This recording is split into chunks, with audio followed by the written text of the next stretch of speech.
आज हम बात करेंगे अपनी ऐतिहासिक विरासत को संजो कर रखे और वर्ल्ड वॉर II में पूरी तरह मिट्टी का ढेर बन गए थे पोलैंड की, जो आज अपनी मेहनत के दम पर यूरोप का सबसे खूबसूरत देशों में से शामिल है।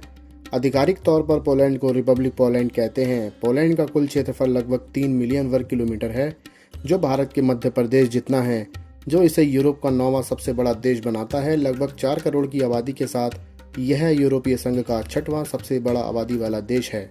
पोलैंड की राजधानी वॉर्सो है, जो पोलैंड का सबसे बड़ा शहर है दोस्तों।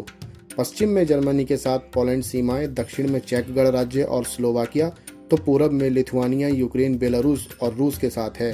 पोलैंड की स्थापना ड्यूक मिचको प्रथम के तहत एक राष्ट्र के रूप में की गई थी, जिसने 1966 ईस्वी में देश को ईसाई धर्म में परिवर्तित कर दिया। यहाँ कैथोलिक धर्म को मानने वाले लोग ज़्यादातर रहते हैं। द्वितीय विश्व युद्ध 1939 में शुरू हुआ, जब नाजी जर्मनी और सोवियत संघ ने पोलैंड पर हमला किया। पोलिश यहूदियों समेत द्वितीय विश्व युद्ध के दौरान 60 लाख से अधिक पोलिश नागरिक मारे गए।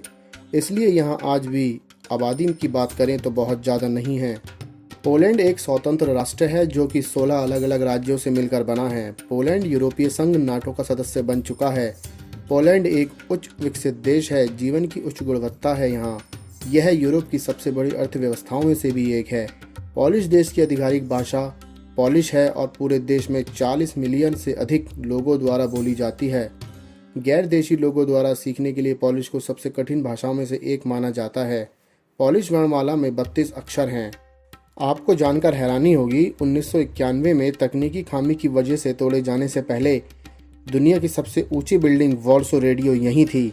यह 2121 फीट की ऊंचाई की थी, लेकिन अब बुर्ज खलीफा है, जैसा कि सब जानते हैं। यूरोप का सबसे पुराना रेस्तरां पोलैंड में ही स्थित है, जिसका नाम है पिवनिका स्वीडनिका, जो 1275 में खुला था, जो आज भी सैलानियों का केंद्र बना हुआ है। पोलैंड 14 यूनेस्को विश्व धरोहर स्थलों का घर है, इसलिए पोलैंड पुरानी इमारतों का घर भी कहा जाता है। पोलैंड के लोगों को और वहाँ की भाषा को पोलिश कहा जाता है।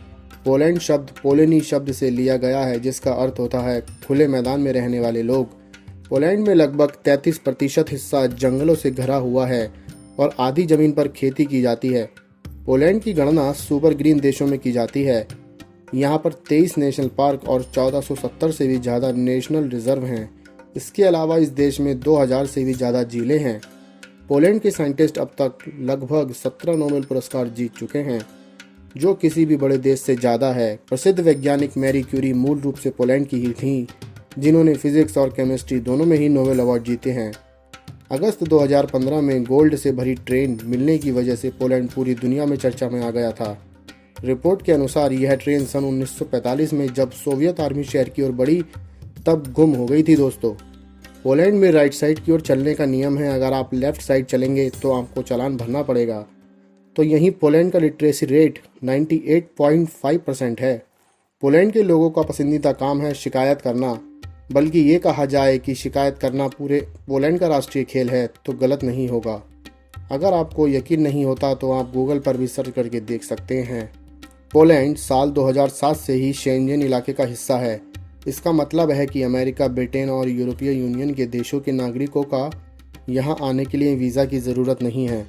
इसी वजह से वारसा में हर साल खूब सैलानी आते हैं। यहाँ का शैपिन हवाई अड्डा पूरे साल व्यस्त रहता है।